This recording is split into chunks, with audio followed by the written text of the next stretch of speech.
But first, voters should look to elect real women with real life experience of the education system, childbirth, childcare and general life. So says Fianna Fáil's Dublin City Councillor Cllr Brabazon in a piece he wrote for the North Side People. Senator Averil is on the line. Good morning. Morning, Pat. Now, you were somewhat outraged by the comments of your party colleague.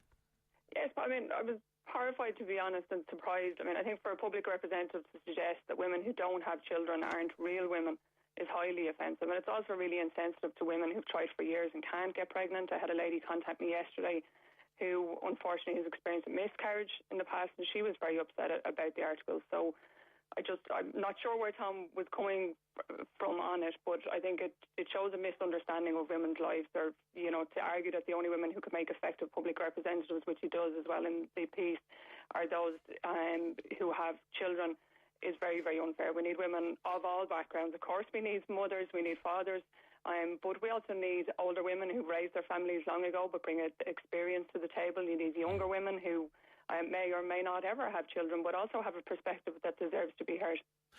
His point, though, is about this 30% candidate list has got to be female for the next election, and he's suggesting that this is tokenistic and that often women who are weaker in terms of their electoral profile and their electoral attractiveness will be just put on the ticket in a tokenistic way.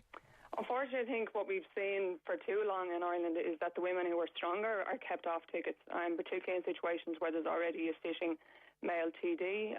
The TD knows he's going to be selected and then does everything he can to block a strong woman coming through because he thinks there should be a threat to him. So do you believe that in your party that has happened up to this, that they look around, they have to have a few women to put a gloss on things, they make sure that no one who's a threat to the sitting candidate will go anywhere near the ticket? Yeah, absolutely, and many women have told me that from Fianna Fáil, from Fine Gael, from other parties, that has been their experience.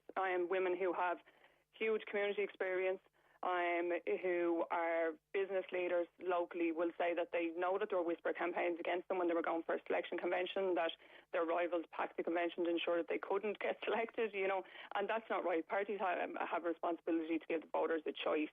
And the legislation is coming in for the next election just ensures that it's not reserved seats for women.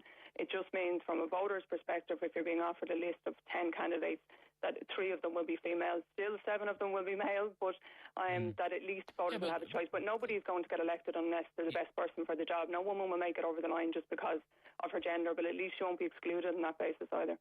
The point, though, of having quotas for women, at a time when we're looking for marriage equality and, there's going to be a referendum before the people and your party will be supporting it, where you say, effectively, marriage should be gender blind. It doesn't matter whether it's a man marrying a man, a woman marrying a woman, a man marrying a woman, and so on.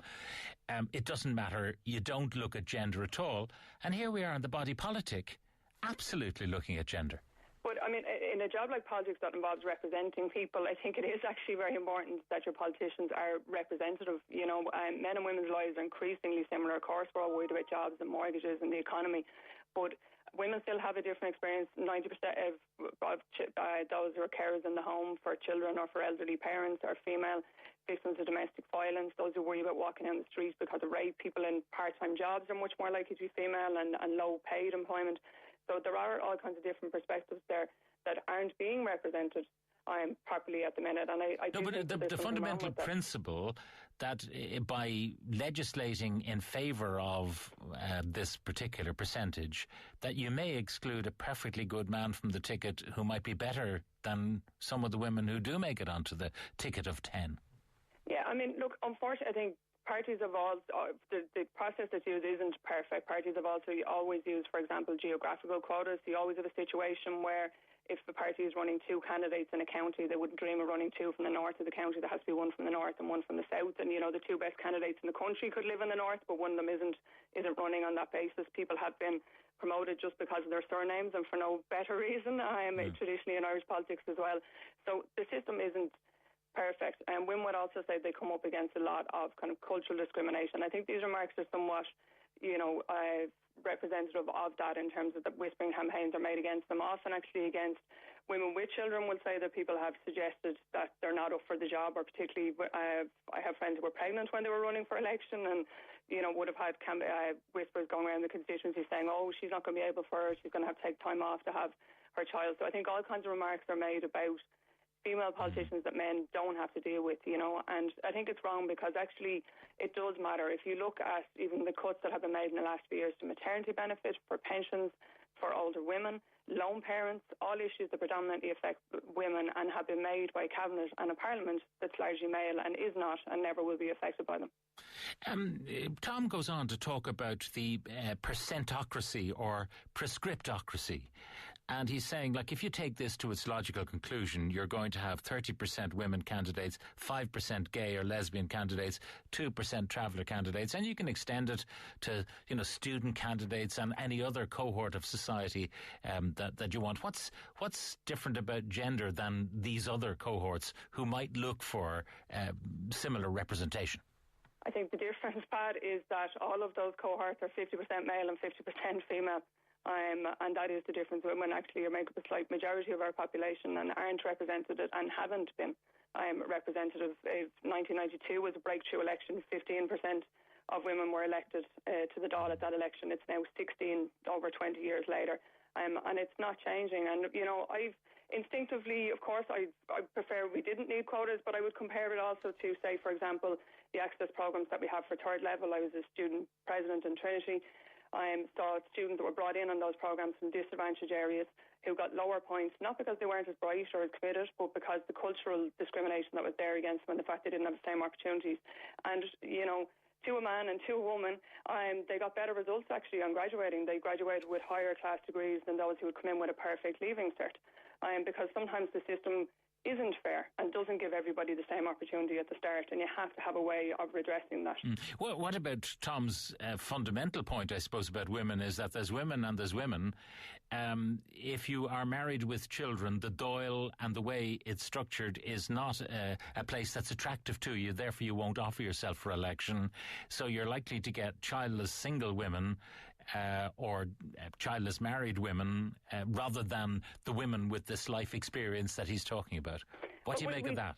Well, we do actually have women with children. I can think of Regina Doherty or Sure. Mary Lou MacDonald, have small children. We've Liz O'Donnell in the past, Mary Cotton. Lucinda Creighton recently gave birth. Just had a baby. So there are women there. They're in a minority, and I'd like to see a lot more women with children. And I think that, when we have more parents there, you will see changes to the structure, the hours, and just the organisation of the Dáil and that. But I think the key point is that we need women of all backgrounds.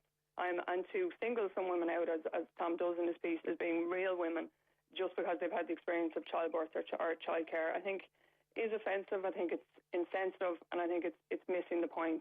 Yeah, I wonder what makes a real man under Tom's... Well, I think the whole point here, Pat, is that those comments would never be made about a man. They're not made about men. We had Fianna Fáil selected a young student last week, a really impressive young guy to run for us in West Dublin. I don't recall anybody pointing out that he hasn't had children and, barring major developments in science, isn't going to be giving birth anytime soon.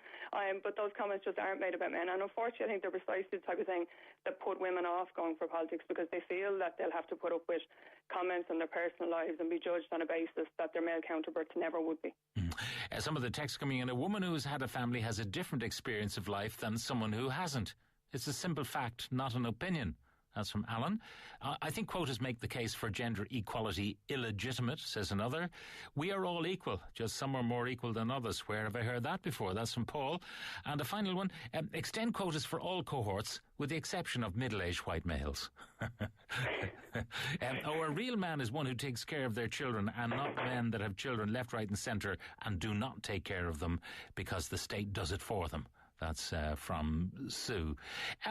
Do you know anything about, Tom's Dáil ambitions? I mean, is he looking to be on the ticket and therefore fearful that some of these tokenistic females might be there and bump him from his place? I don't know. He hasn't said for sure if he is looking for the nomination, so I'm not sure. But I would hope that nomination processes around the country, regardless, will be focused on the merits of individual people and not their family status and personal issues like that aren't appropriate.